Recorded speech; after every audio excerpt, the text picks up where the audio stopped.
Welcome to Gumball Sports Machine. This is the podcast where we love, we laugh, we hug, we cry, we smile, and most importantly, we are positive. Today it was a very special episode, y'all. As I am out live, actually, well, it's not live to y'all, but I am out live at Cardinals training camp. Training camp is upon us. Football is upon us. The Cardinals' first preseason game is on Saturday against the Kansas City Chiefs. My homeboy and them other boys, and of course, I am not by myself today. I got my boy my dog, David Largo, aka D-Lo, co-host D-Lo in the building. D-Lo, how you feeling today, bro? You just had to bring up my homeboy. Yeah. I'm just that's what the Cardinals are playing. Ah, That's what the Cardinals are playing. yeah. And speaking Mm. of my homeboy, it is not just us two, D-Lo. My homeboy just happens to own this other team of this certain gentleman of his favorite team, Uh, and he is the expert of basketball. He is the expert of football. One of the most knowledgeable sports people I know, and that's Kyson, Killer Kyson in the building. yeah, What? that's nasty work. What did I I just say? start with the disrespect, right? I, This is a show where we no, love, we laugh, we smile, And he and and it's starts and he okay, starts immediately with the with disrespect. negativity. Yeah. and it's okay. I love you guys, but It's I, all good, I man. It's just all good. what I'm He has to saying, cope and with the fact that sometimes he's a Cardinals fan. my homeboy Yeah. That's right. Go don't. Yeah, Eagles. this is Go this is a Chiefs Eagles. hat. But I am out here live at Cardinals training camp. They are practicing right now. They just got done with some 11 on 11 stuff. I've been here every open day of practice, so I took a few clips and I'll make a little montage for the show. But let's get into this stuff, man. I know we have a few stuff to talk about, and because I'm out here, we are strictly football. Strictly football today. We're sticking to football. We're making some way too early Super Bowl picks here at the end of the episode, so be on the lookout for that. But fellas, let's start with Shedeur Sanders. Shedeur Sanders, obviously, the rookie. The I wouldn't say I wouldn't say phenom, but he was pretty good at Colorado. In my opinion, should have been a first round pick. It fell to the fifth round. That's something we can discuss on another day. The Cleveland Browns depth chart came out. He landed fourth on in terms of the quarterbacks that are listed for the Cleveland Browns. So it'd be Joe Flacco, Kenny Pickett, Dylan Gabriel, and then Shedeur Sanders. Now they did put him on the injury list or the injury report with some shoulder soreness, and because of that, they went out and signed Tyler Huntley yesterday to add to that quarterback room in case they need extra quarterback depth with the injuries that these guys are facing. Um, Kyson, when you saw that Shedeur was the fourth string on the Cleveland Browns initial roster or unofficial roster, and you saw that they listed him with shoulder soreness, and they went and signed out a fifth quarterback in Tyler Huntley, who's been a pretty productive backup in the past, but to add a fifth quarterback to that room, what'd you think of that? Well, first of all, just to let everybody know, if you didn't know, I'm a avid Ravens fan. So as What's much up? as I am a somewhat fan of Shedeur Sanders, I could care less what Cleveland got going on. So let's just put that out there. But for the sake of the conversation, um, it just seems to me that two things can be happening. One, Shadur is being blackballed, and two, they're trying to get rid of him. Or both of those can be true because you sore shoulder. I mean, I've been seeing the highlights, I've been seeing the stats. He's been holding his own. He's actually been probably the most productive quarterback out of the four, out of between Kenny Pickett, Dylan Gabriel, and Joe Flacco and himself. So I think he's been holding his own respectfully, but he's just not been given a fair shot, and he hasn't been given a fair shot since the draft. As you said, Jamal, he should have went first round. He should have went latest third round. I think third round would have been kind of more respectable, but fifth round is just disrespectful to his game and his accolades that he obtained in his not only the past year but his whole college career. But with all that being said, I just think that this situation would be best off if they just trade him, release him, and let someone else that actually wants him uh, to be a part of their program, be a part of their franchise, and give him a fair shot. I mean, don't handicap him. Don't. you know, in when the horses race, they bust out the gate or they bust out the wall, whatever you want to call it. Don't hold his back a little longer than everyone else's, and then say, "Oh well, he's not good enough." You're not giving him the same amount of attention and care that you're giving Dylan Gabriel, who hasn't looked good, who's hurt actually, hamstring injury right now. So that's something, because he's a third round, second round pick, you can't cut him. But Shedeur, you're keen to cut him more because you didn't want to draft him according to your owner, and you just don't like him. So Jamal, D'Lo, I just think, man, if they just let him go, let him do his thing, I think this situation would it would make them look a lot better, and it would be a lot more helpful for Shadeur's career. What do you think, D'Lo? What were your first thoughts when you saw this? I didn't even know about this until right before the show, actually, when you told me. But this is now that I think about it, this is one of two things. One, it could be what Kyson said, and they are trying to blackball Shedeur Sanders. It's possible.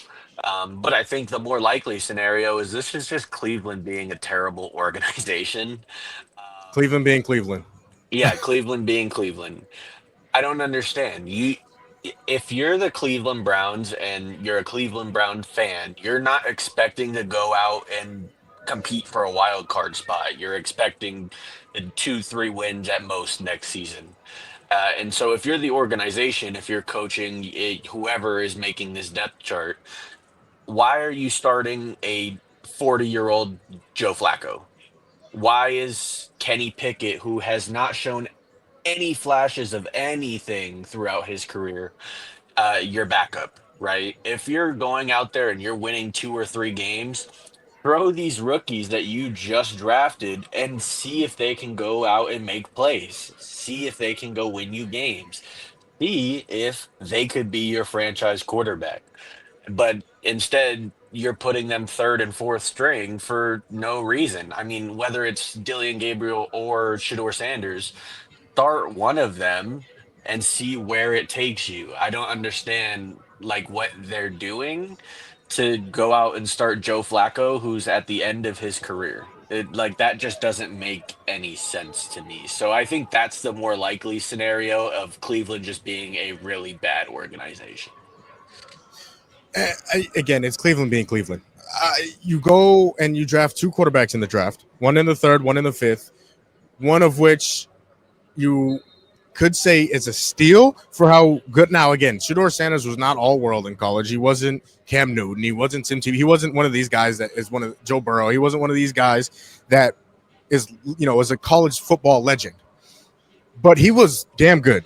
He was very good in college. And so when you look at when goodness gracious, when you look at what they're doing, I mean, they're looking for a franchise quarterback, right? They're looking for a franchise quarterback. You go and get two of those guys. Dylan Gabriel, I didn't like very much in college, period.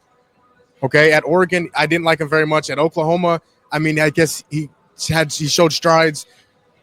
I didn't like him very much. I thought he was a game manager. I think that Oregon team was very, very good last year. Now, he was a Heisman candidate. I understand that.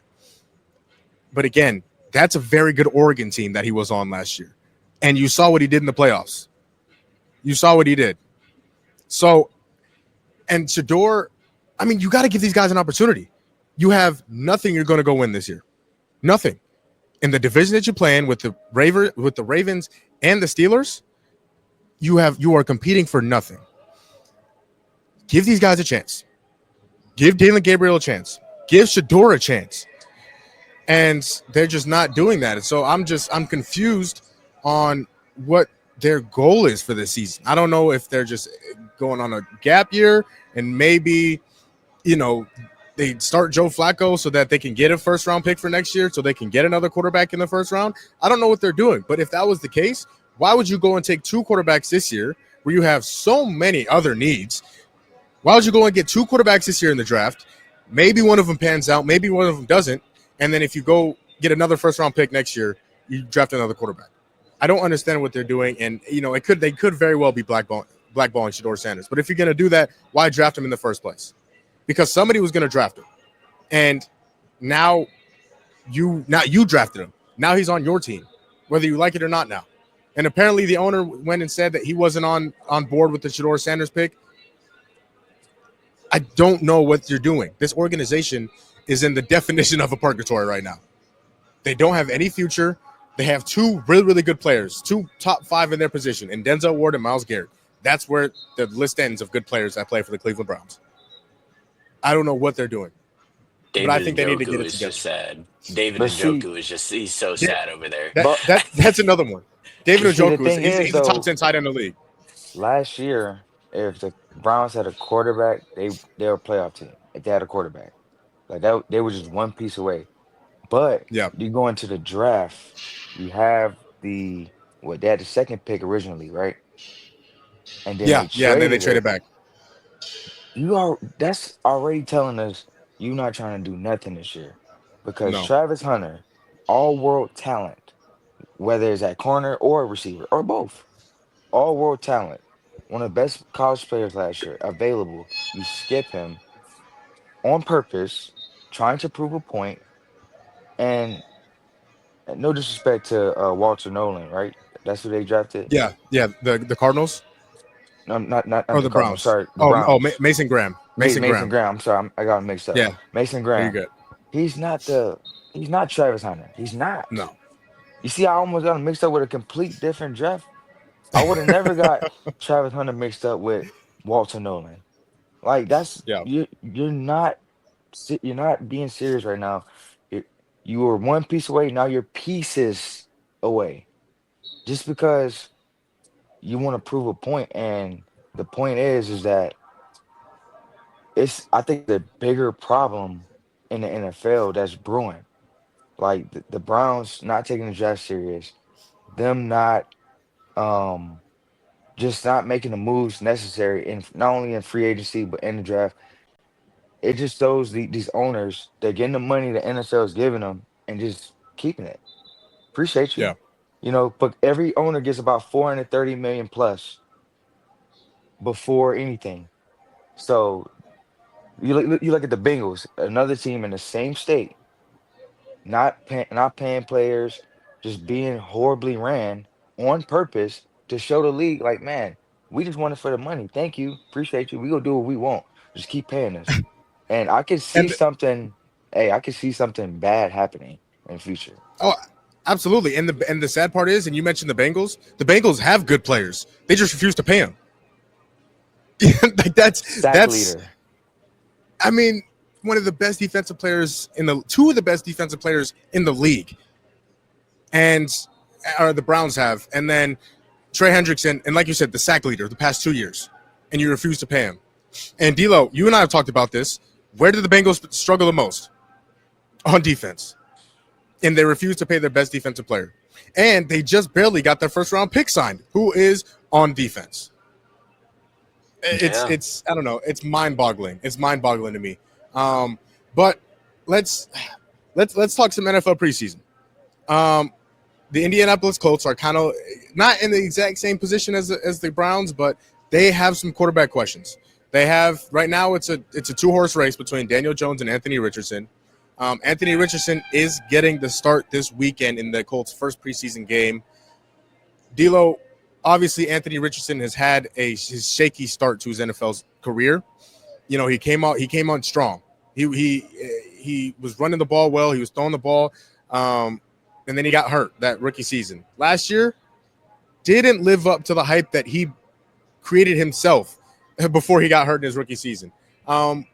Should Anthony Richardson start for the Colts this year, and what could you expect from Anthony Richardson? I think he should start, but not for the fact that he's probably the best quarterback option, simply for the fact that if he doesn't pan out this year, you have to move on from him. Yeah, Um, I it's just how many times have we seen these quarterbacks year after year where they've got potential and then year after year they fall flat. At some point you're gonna have to move on, and um it sucks because I like Anthony Richardson's game, but he just hasn't translated well to the NFL, especially throwing the football, which is his job, right? Uh, he can run the ball just fine, but when you have Jonathan Taylor in that backfield, that's not your job, right? He has to learn how to throw the football accurately past the 10-yard marker. He has to do it. And if he doesn't show it this year, I think that he gets benched halfway for Daniel Jones and they pick a quarterback next year. Just how it is. Yeah, Kyson, we've seen the potential from Anthony Richardson. He has a cannon. He has a cannon for an arm, but he's just not has not been able to show the consistency that the Colts are really looking for, especially when you take a guy number 5 overall. What are you expecting from Anthony Richardson this year if he does get the start? I'm expecting his preseason to make or break his season. Just when I'm looking at just the logic of just a team paying Daniel Jones $14 million, you're not paying him to be a backup because the Ravens signed Cooper Rush to be a backup for 6 million. And we know good and well Cooper Rush is not competing for Lamar Jackson's spot up in Baltimore. So the the proof is in the pudding. You sign him for 14 million, you want him to start. And but at the same time, you have this young prospect. I mean, Anthony Richardson, he's 22 years old. He's young. He's super young. He has all the potential in the world. But one thing that sports has shown us is that we know who's putting in the work. We know who cares. We know who really wants to be the best of their abilities, and we know who just in it for the money. We know who just very talented and just let the talent do the work. And Anthony Richardson is giving me Trey Lance vibes. I don't think he was ready for the NFL. I don't think he puts in enough work for the NFL, and therefore that I just don't see it working out for him. I just don't see him magically turning it on and being like, all right, I'm a top quarterback now. It's gonna take time, and I think the Colts are they're kind of like, well, we can wait, but we kind of can't. But Yep. Daniel Jones isn't the answer. That isn't the answer. So the Colts, another one of those teams, like, what are y'all doing? I don't know, but I personally, Jamal, I don't see Anthony Richardson unless he killed it in preseason. This is the only chance to start, in my opinion. Yeah, I think preseason is going to be ridiculously crucial for Anthony Richardson. He's going to have to show that he can be somewhat consistent with both of his aspects of the game, whether it's running the ball or throwing the football. He has to throw the football accurately. And the biggest problem I really had with Anthony Richardson is he had one of the lowest completion percentages in the league last year. I mean, in basketball, if you're shooting the ball 45%, 50% from the field, that's good. Not the same case in football. If you're completing 45, 50% of your passes, there's some questions going on. I mean, especially when you're throwing the ball 25, 26, 27 times and you're completing 12 or 13 of them, that's not exactly the aspect of the game that you think is good. And so Anthony Richardson, he's going to have to get better with that. He's going to have to get better with his decision making. I mean, fellas, I'm sitting here, I'm watching Kyler Murray go through his reps and, the 7-on-7. He is kind of in the same situation as Anthony Richardson. Not now they got the way that they got to this position is different, but they're kind of in the same situation because Anthony Richardson, he's going into his 3rd year, and after the 3rd year of your rookie year, what do a lot of quarterbacks, you're eligible for an extension because you don't want to go into that 4th year. You don't want to go into that 5th year of your contract and say, okay, well, do they want me here? And then that's how holdouts happen. Holdouts happen if you are good. You can hold out if you have earned the money that you are looking for.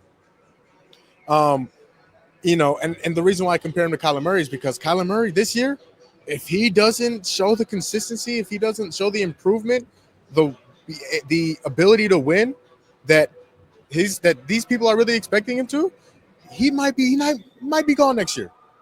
He might not be an Arizona Cardinal. And it's the same thing for Anthony Richardson. They took him with the 5th overall pick. They're expecting him to improve year by year, especially in his 3rd year. Especially in his 3rd year. This is the year where you have to make that jump if you're Anthony Richardson, especially when you're competing against Daniel Jones, who has had minimal success in the league, but he's had somewhat success, and he's still young. So that job can still easily be taken. So if I'm Anthony Richardson, every snap I'm taking in the preseason, in training camp, in practice, wherever it is a crucial one. Every single one matters because if you don't perform, next man up. Next man up. So it's going to be interesting to see, man. It's Yeah, I again, like that you brought up your quarterback. I like yeah, that. We should switch. We should yeah. go. We should talk more about that. You know what? You're absolutely right. Um, the Cardinals will be starting now. This is something they have not done within the new regime. They have not done. They have not started their starters in the. They have not played their starters in the preseason. Jonathan Gannon came out today and said, "Yeah, they will be playing. The starters will be playing now. Who knows how long? I can't imagine it'd be more than 2 drives, 3 drives. Um, but they will be playing. And this is a new thing. They have not started them within the past 2 years. Obviously, the first year that they were here, Kyler was hurt coming off the ACL. So this Saturday, going into this game against Kansas City, they will be playing. Um, D'Lo, let's talk about Kyler Murray for a second. He, like I said, he's kind of in a prove it year. He's going into year 7. After this year, he would be eligible for an extension. And if he doesn't perform, I mean, this is a good team, D'Lo. The defense got ridiculously better. They went out and added a bunch on that front 7. You go at Josh Sweat, you go at Calais Campbell, Dalvin Tomlinson. You have B.J. Ojolari coming back. You have these guys defensively that are going to help you. Darius Robinson is going into year 2. First-round pick Walter Nolan is here. And then obviously you still have Budda Baker, Jalen Thompson, second-round rookie Will Johnson. Like, this defense is going to be better. And they were already good last year. They were good last year, and they're going to be better this year. Kyler Murray, you have Marvin Harrison Jr. going into year 2. You have Trey McBride, who just got paid and is one of the best tight ends in football. You have him. This offensive line is getting better. Paris Johnson on the left side of the line. Jonah Williams, Isaiah Adams at that guard position going into year 2. So he has the team around him. He has a team around him, so there's no more excuses. There are no more excuses. What are your expectations for Kyler Murray this year, D'Lo? Um, for Kyler in particular, or the Cardinals in general? Because I think that there's a very fine line between the two. Let's you know what? Let's do both, but let's start with Kyler Murray. Okay. Um, I want Kyler to be in the MVP convo. In all honesty, with how good the defense is, the offense is going to just be on the field a lot more, and he will have the potential to just have better numbers all around. I expect James Conner will still probably lead that rushing unit, and he will still probably be the focal point once they hit the red zone. But that's something that I would want to see. I want to see Trey McBride not get his, first touchdown week 16 of the NFL season. I'm not trying to see that, right? Um, Marvin Harrison is more than likely going to take a step back in terms of overall touchdown output if you're now looking for Trey McBride. But can you keep his numbers relatively where they were at compared to his rookie year in terms of touchdowns?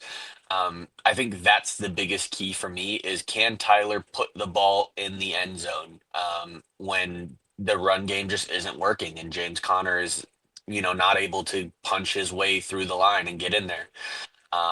If Trey Benson can't punch his way through the line and get in there, whoever it may be in that backfield. So can Kyler come out and put the ball in the end zone?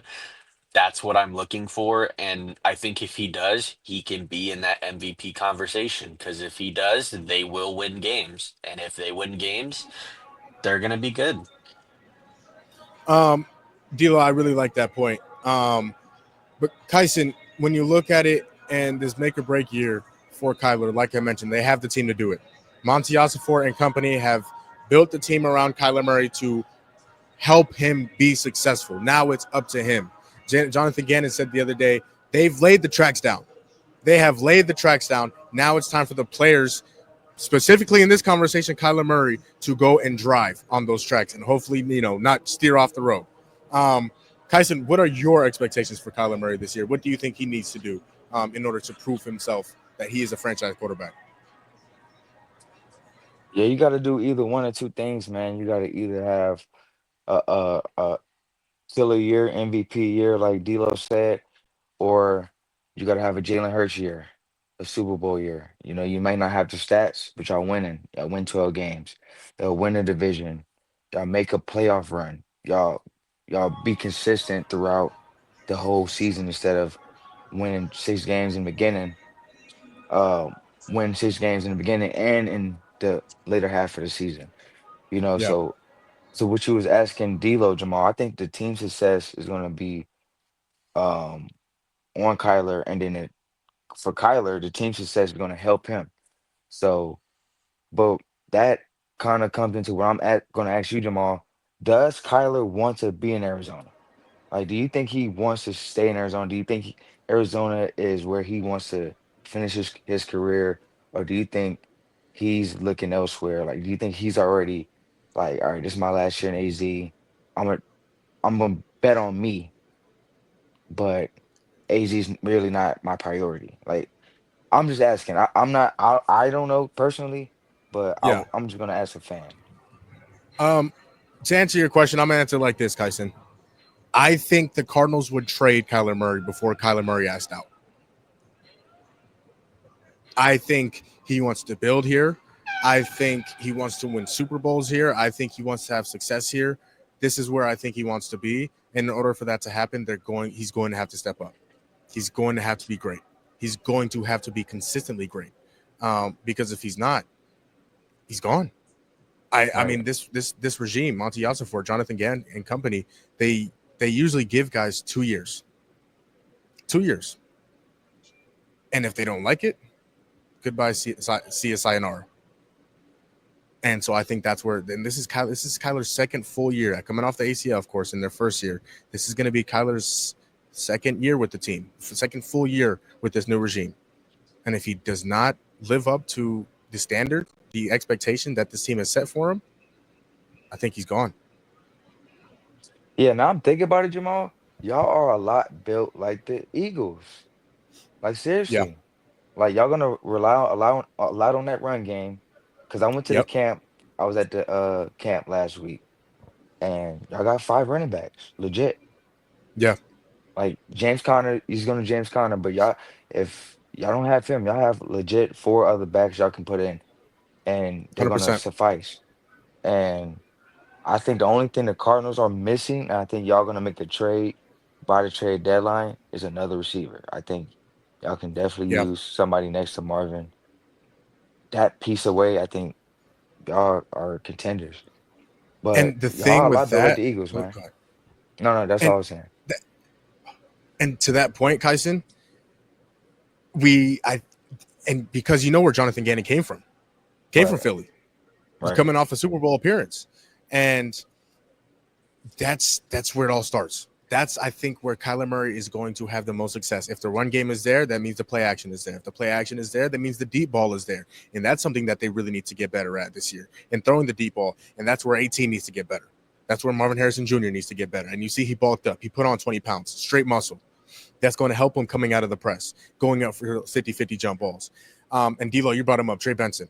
I think he's going to be huge for this team this year because I don't think it's no longer a RB1 RB2 situation. I think we have two RB1s. I think we have two RB1s, and Trey Benson and James Conner said it themselves. We have two RB1s in Arizona, and they're going to have to live up to that. They're going to have to run the ball effectively, efficiently, and because that's only going to help the offense. It's only going to help the offense, and they're going to need to do it on a consistent basis to have success this season. Because, and you both of you guys mentioned it, Kyler, I think needs to be in the MVP conversation this year because the Cardinals have the fifth easiest schedule in football.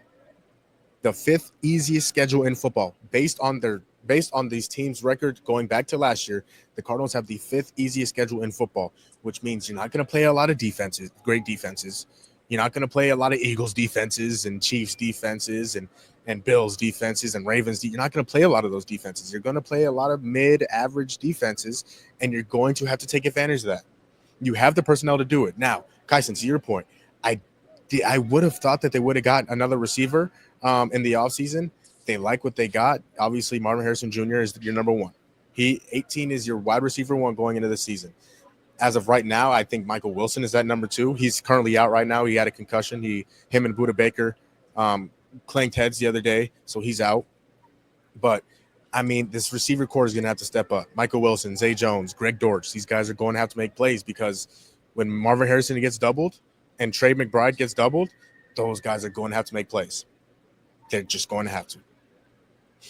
So um, that's going to be big for them. That's going to be really really big for them. Um, all right, fellas. Really early, there have been one preseason game played. There's been one preseason game played. That was a Hall of Fame game. We all know what happens in the Hall of Fame game. Although Trey Lance looked really good for the Chargers, he looked really good in that game. But before any preseason game is played, let's make our, and again, maybe we can redo these picks later in the year, but right now, before any preseason game is played, let's make our way too early Super Bowl predictions. Now, again, there's any way we can go with this. Let's just do who's going to play in the Super Bowl and who wins. So, who wants to go first? Mm, Are we doing the Who whole has theirs? bracket or just Super Bowl? Just the Super Bowl. Just Super Bowl. Just the Super Bowl. mm.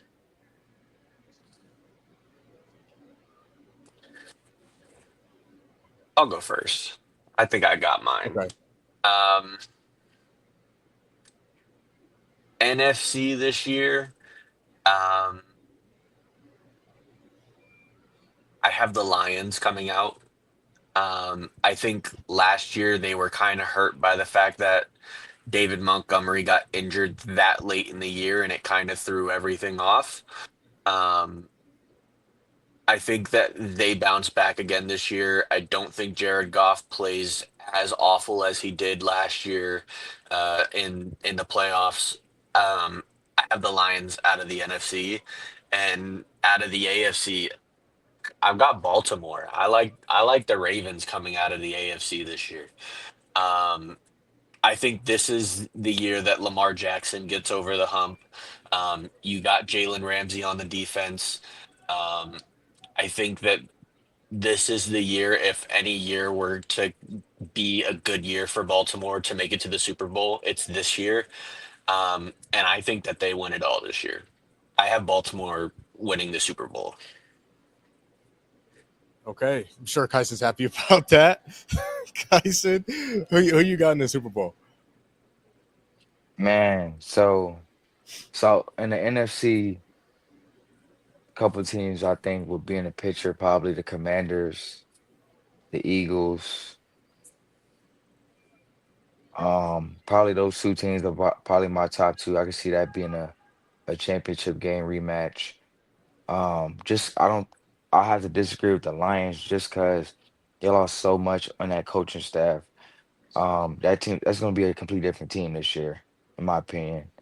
Um, Hopefully they can scheme Jameson Williams and Amos St. Brown open as much as they could, and also get Gibbs and Montgomery the touches they need. Hopefully they can balance the offense as much as they did last year as they can this year without Ben Johnson, but we can only hope. So we've seen where coaching staffs have made or broke teams before, and I think Ben Johnson's one of those. So that's why I can't agree with the Lions. But the Commanders, who actually beat the Lions last year, they got better. And Jaden Daniels is legit. Like he is legit. And Yeah, he is. I can see them and the Eagles going back. The Eagles didn't lose. Yes, they lost free agents. They lost a couple guys, but they didn't lose too much. They still have an identity. They still got Saquon if he can stay healthy. That defense is still legendary. Jalen Carter, Nolan Smith, Kenyon Mitchell, so on and so forth. So out of those two, I'm gonna be biased. I don't like the Eagles, so I'm gonna put a little bias towards it, man. I want to see my LSU guy, Jaden Daniels, and the Commanders in the Super Bowl going against my Baltimore Ravens. Um, I think this is the year, like Tadilo said, this is our last year, really. Like this is our last legit window year. Because if it's not this year, window closes for good 4 to 5 years. Like, honestly, no matter how many with Lamar Jackson, you're going to make the playoffs, no doubt about it. But we're talking about Super Bowl. We're talking about getting to the big dance. You only get so many chances, and I think this year the final chance for the Ravens. Um, who do we beat to do it? It's got to be one of the big dogs, Josh Allen or Patrick Mahomes. And I, as a Ravens fan, I will die on the hill that the Ravens beat the Ravens. Think about it, just real quick. Last year against the Bills, 3 turnovers, and we still were this close from losing, from winning. Yeah. Sorry, You were a this Mark close from Andrews winning. drop away from. Yeah, A self-inflicted mistake. He was wide open.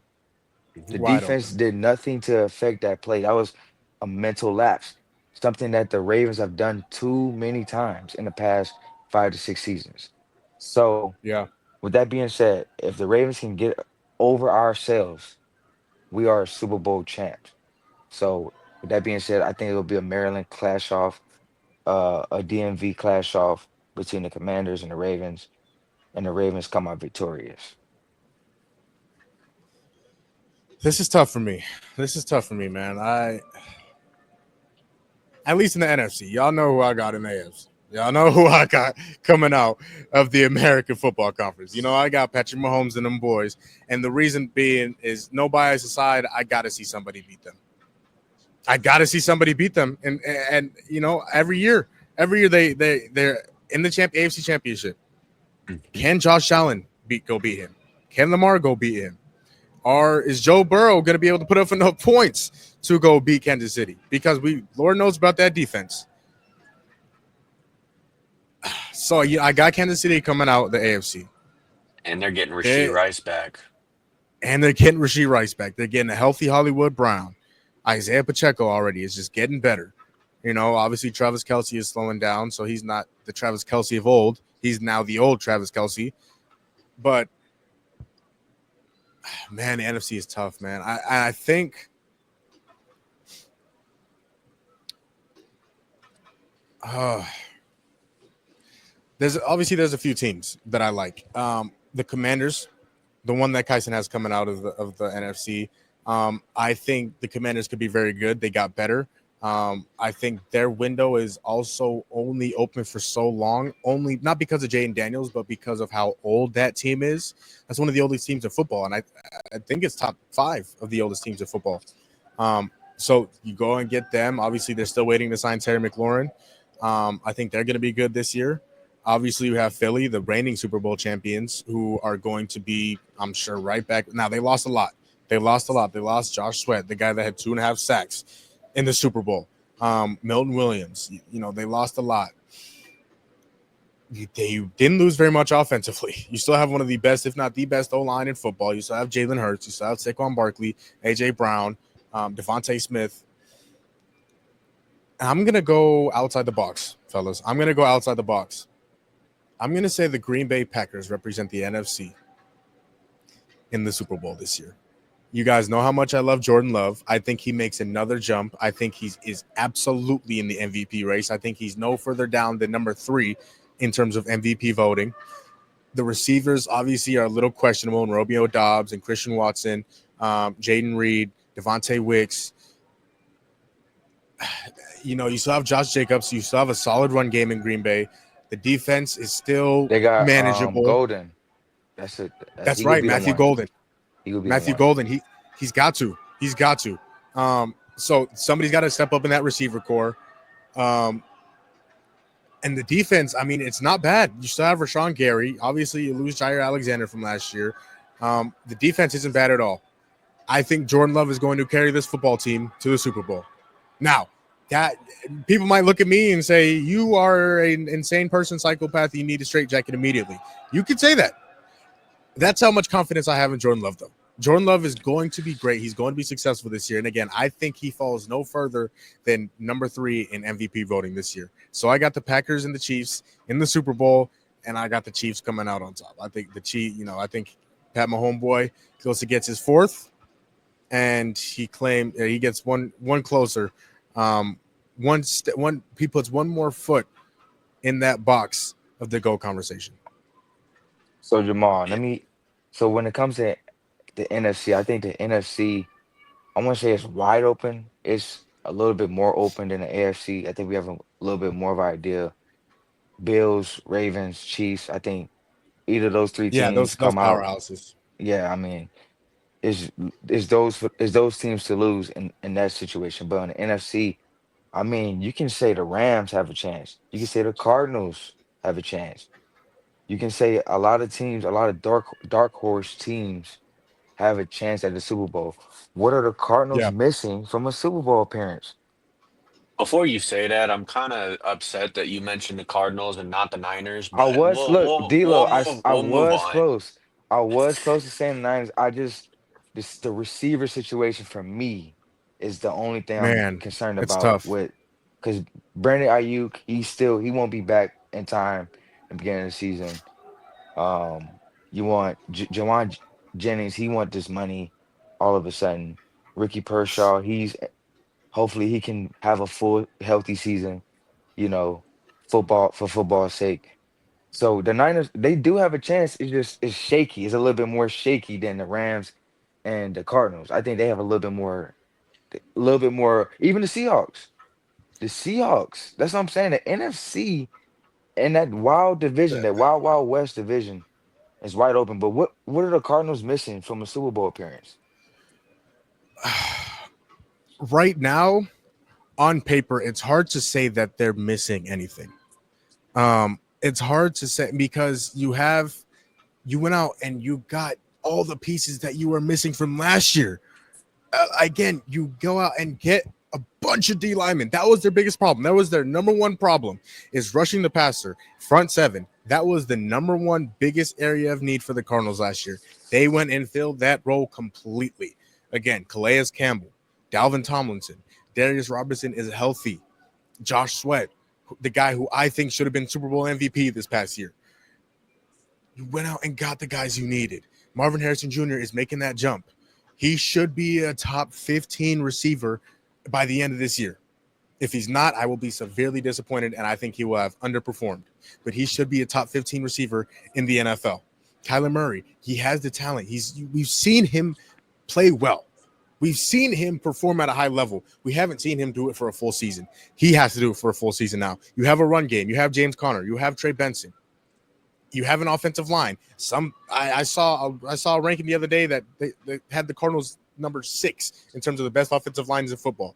Paris Johnson and Isaiah Adams and Yelda Frohl, and like these guys are going to have to live up to their expectations, their hype. Now, am I expecting them to make a deep playoff run? No. That's just honest. That's just the honest truth. Am I expecting the Cardinals to make, the divisional round or the conference championship? Absolutely not. And I'd be very surprised if they did. Pleasantly surprised, but I'd be very surprised if they did. But this team has everything. I'm watching Garrett Williams off the field. He was just catching jugs. I'm watching Garrett Williams walk off the field. He took a huge jump last year from year 1 to year 2. He's only supposed to be getting better. Will Johnson is a rookie. Obviously, he fell to us in the second round. He was just signing some autographs for fans. He's running back to the middle of the field. He's gonna be good. He's gonna start the season as CB1. Max Melton, the rookie last year, the second round cornerback last year, he's gonna need to make that year 1 to year 2 jump. So it's hard for me to say that they're missing anything in order to make that deep playoff run other than experience. A lot of these guys haven't been there. They just haven't. Calais Campbell obviously has been there, but that's about it, fellas. That's about it. Other than experience, that's what they're missing, and that's what they have to get this year is experience. Yeah, and I just want to bring up the point of the Commanders because I know both of you said that they are probably in both of your guys' top three. Obviously, Kyson has them coming out of the NFC, but Maul, you have them pretty close. Yeah. Um, I'm worried about a sophomore slump. Um, Yep. and not because Jaden Daniels is bad. He's far from it, actually, but based off of CJ Stroud. CJ Stroud, his rookie year was phenomenal. He had a great rookie year. And then they only got the roster a lot better than that. They went out and they got Stephon Diggs. They went out and they traded for Joe Mixon, and they got him pieces that he could work with. Obviously, they still had Nico and they still had Tank Dell. And still, regardless of that, he still hit this sophomore slump, um, which is what scares me about Washington. Because the defense over there in Houston was a top five defense last year. They were exceptional, especially the secondary. The secondary was phenomenal over there last year. Um, and seeing how he came off of it, I'm worried about the Commanders and how they start, especially with all of the Terry McLaurin issues that are going on right now. We don't know about Debo. He hasn't reportedly looked as well as he has in years past at training camp. Brian Robinson, I heard, has had a few issues. So I think there's a lot of questions. And coming off of the CJ Stroud sophomore slump, I'm worried about the Commanders. I To mean, add on to that, sorry, real quick, to add on to that, go ahead, go ahead. the other part of that, and again, I've had a lot of experience with this gentleman, Cliff Kingsbury, the offensive coordinator over there in Washington. A lot of his schemes, at least when he was here in Arizona, they teams were able to figure him out. And when you put that together along with a potential sophomore slump, I think that could lead to a slow down, not a stopped, but a slow down Jaden Daniels this coming up season. Yeah, y'all both made great points. But to CJ Stroud, I think we're a little too hard on him. For one, his I think we're hard on him just the fact that his rookie season was phenomenal. Like he over exceeded a lot of people's expectations for Oh not yeah, only individual success, but for team success that he was able to lead, getting a playoff win, so on and so forth. But he didn't have that bad of a year. I just think the Texans they focus on they focus on everything but what was important, and that was offensive line. Their offensive yeah, line struggled mightily the entire year. Even their all world offensive linemen, 5, 6 false starts back to back to back in games. Yes, the defense was amazing, but Diggs got hurt early. Tank Dell was hurt in and out the lineup. It just wasn't any continuity that especially from what he had from his rookie season to his sophomore, and he still made the playoffs, and he still got another yeah, playoff win. So I think we need to tell our captain CJ Stroud. I think he handled his sophomore year, although his numbers did drop. I think he handled it as best as he could. And with Jaden Daniels, I think he takes that next level. Um, I definitely can see his numbers drop maybe a tad bit to the factors y'all said, but when I think of guys in their second season, I'm thinking of Patrick Mahomes' second season, season starting was MVP yeah, caliber. He didn't win it. Lamar Jackson won it, but Patrick Mahomes' second season of starting he won his first Super Bowl. yep. So Jaden Daniels is that type of talent. Like I don't see him dropping off that far, and I don't see the weapons around him affecting his game that much. He's a guy that makes people around him better, not the other way around. Like Patrick Mahomes, Josh Allen, Joe, Lamar, those guys make you can put anybody around them. They're gonna do their thing. Jaden Daniels, in my opinion, maybe I'm biased. You know, he come from LSU, coming from ASU, but Yep. he just has things that you can't teach, and he makes people better around him. And with that being said, that's why I just think the Commanders they can do something big this year. And it's, they were in the championship game last year. They were in the NFC championship game. So it's hard to say that they're not going to. And with Jane Daniels, it's hard, with a year like that, it's, how do you say he's going to be better? Because he, in my opinion, had the greatest rookie season of any NFL quarterback in the history of the league. I don't think there's ever been a better rookie year. Um, in terms of team success, individual success, things like that. So to your point, Kyson, he very well may get better. I just with Jane Daniels, he you know what, and he kind of did it at ASU if I'm being completely, he kind of did. His freshman year, he was good. He was really good. His sophomore year, not as good as because that's what he created those expectations for himself at ASU in his freshman year.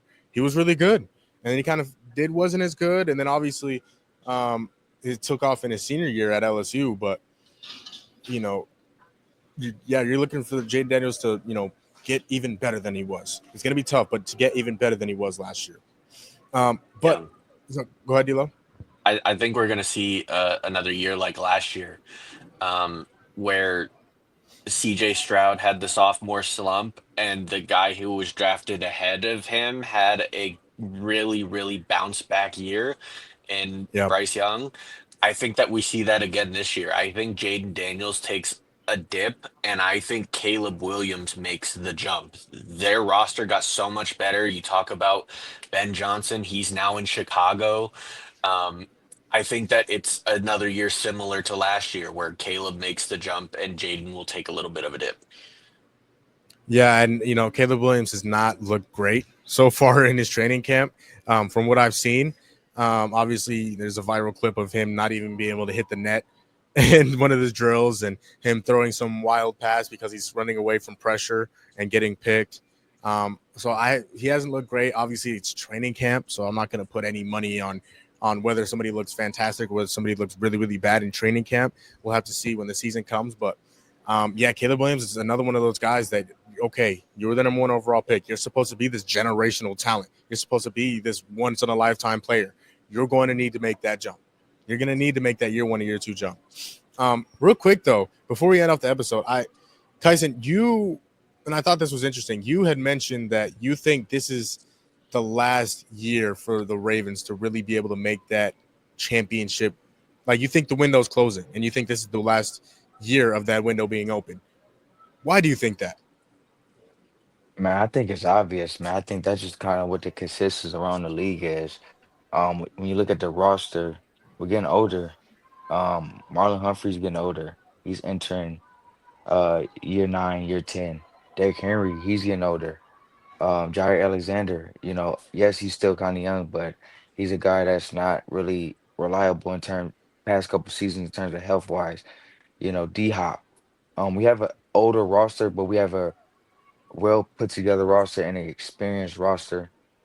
Um, but we see in the NFL, man, you only have so many chances to actually make it happen.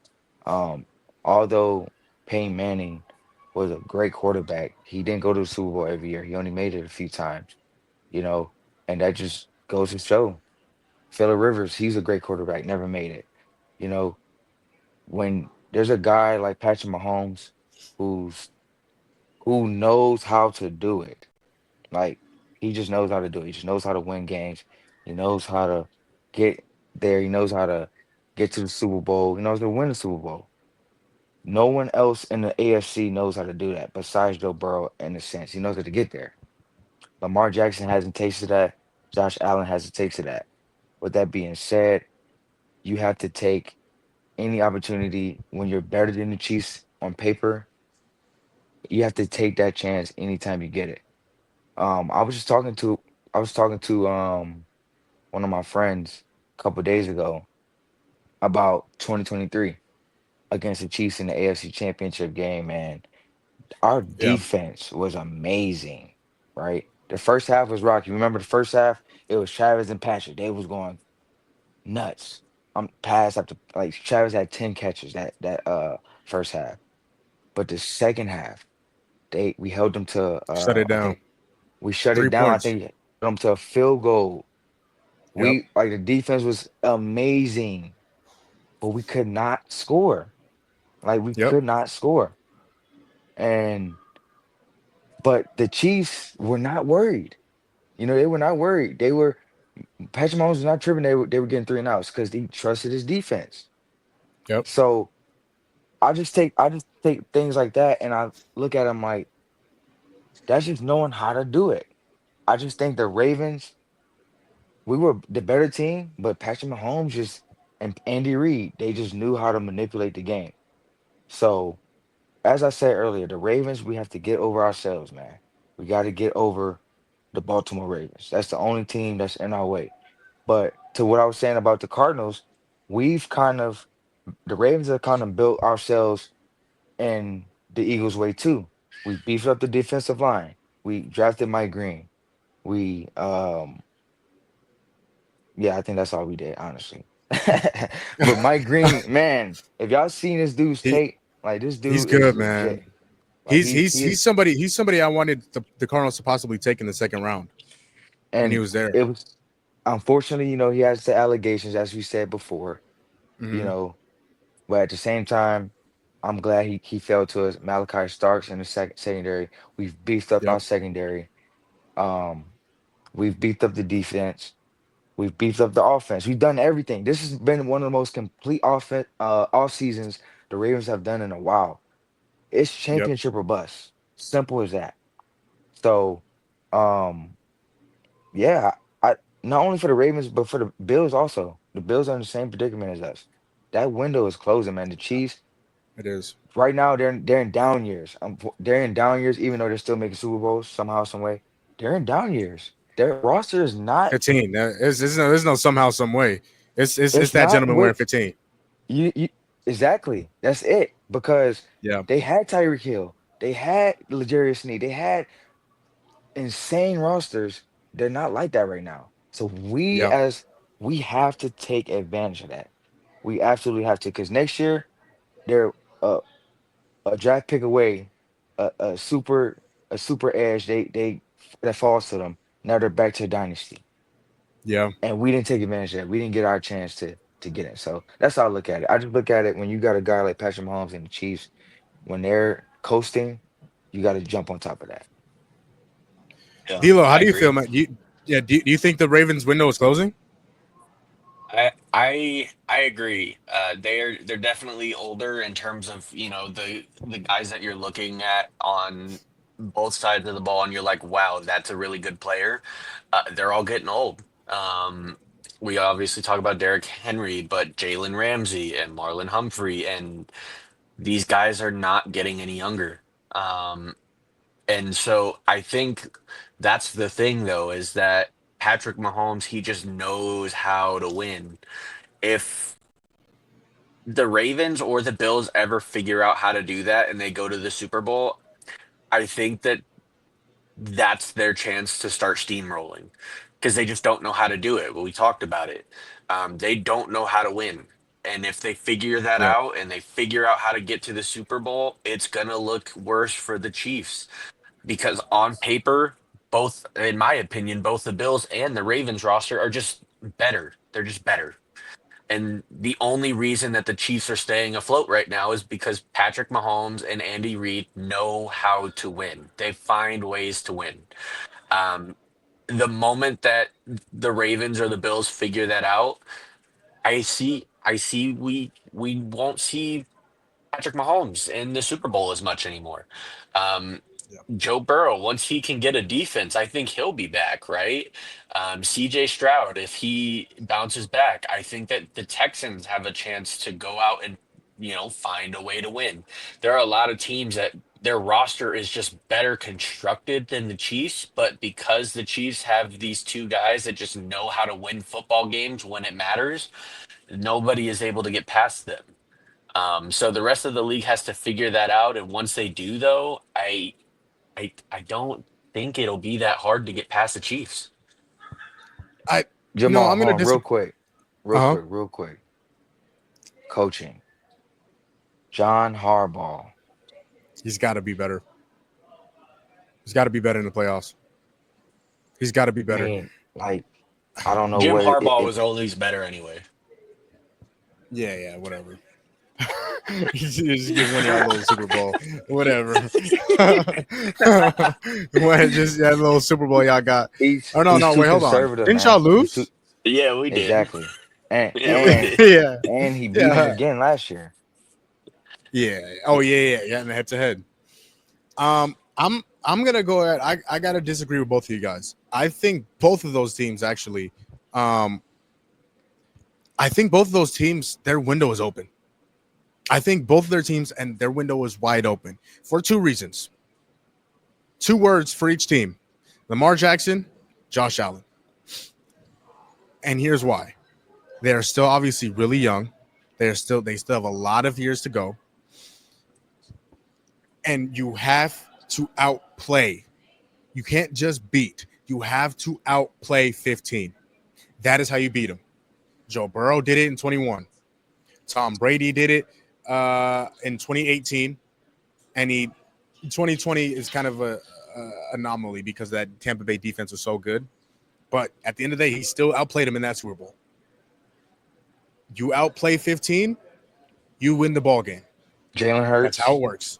Jalen Hurts did the same thing this past. Thank you. Did the same thing this past season. You outplay 15, you win the ball game. And I think both of those guys are capable of it. And I think it's now again, Patrick Mahomes, I think we can all agree, is the best quarterback, the best player in football. But they're good enough. Lamar Jackson has won 3 MVPs. I mean, they're good enough to go win games. And you outplay 15, you beat him. And they've just yet to do that in a playoff game. So we're going to see. We're going to see. But that is going to close out this episode because I think I got to get up out of here. Practice is over. Also, shout out to Marvin Harrison Jr. He's been out there for like the past 20 minutes signing autographs and taking pictures. So shout out MHJ. That's going to close out this episode of Gumball Sports Machine. Shout out my boys. Shout out my brothers right here, Kyson, D-Lo, for this episode. We'll be back very soon, maybe tomorrow. We'll see. As always, I love you. You matter. You have value. You woke up this morning. Take full advantage of it. Do not take life for granted. For D-Lo, for Kyson, for yours truly, as always, it is nice to be important. It is much, much more important to be nice. We'll be back soon. We'll see y'all. Holla!